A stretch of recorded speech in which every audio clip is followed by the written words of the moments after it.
নমস্কার বন্ধুরা, আগের ভিডিওতে আমি দেখেছিলাম আমাদের গ্রামে সাহরদাতে শ্রী শ্রী নবীনানন্দ বাবাজির মেলা ও উৎসব উপলক্ষে যে নরনারায়ণ সেবার আয়োজন করা হয়েছিল তার সবজি আঙিনার কাজ। সেই সবজি আঙিনা করার পর যথারীতি রাত্রি 12টা থেকে রান্না চেপে গিয়েছিল। সমস্ত ভক্ত এবং যেসব মানুষরা এখানে এসেছেন সবাই পুরো উদ্যমে লেগে গেছে রান্না করার জন্য। আপনারা দেখতে পাচ্ছেন প্রায় 9 থেকে 10,000 ভক্তের অন্নপ্রসাদের জন্য এখানে রান্না শুরু করা হয়েছে। প্রায় 8 থেকে 9,000 ভক্তবৃন্দের মহাপ্রসাদ সেবনের জন্য এখানে রান্না শুরু করা হয়েছে।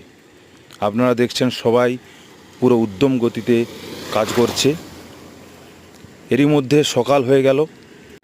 সকাল হতে কিছু ভক্তবৃন্দের সমাগম বেড়েছে এবং যা আমাদের উনুন ধরানো হয়েছিল তার চেয়ে কিছু বেশি আরও ধরানো হলো, যাতে তাড়াতাড়ি রান্নাটি সুস্পষ্টভাবে সম্পাদিত হয় এবং যথাসময়ে সমস্ত ভক্তদের প্রসাদ সেবন করানো যায়।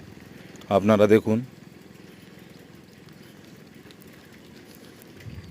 এই অংশটি ভালো লাগলে আপনারা লাইক এবং শেয়ার করবেন এবং সাবস্ক্রাইব করবেন।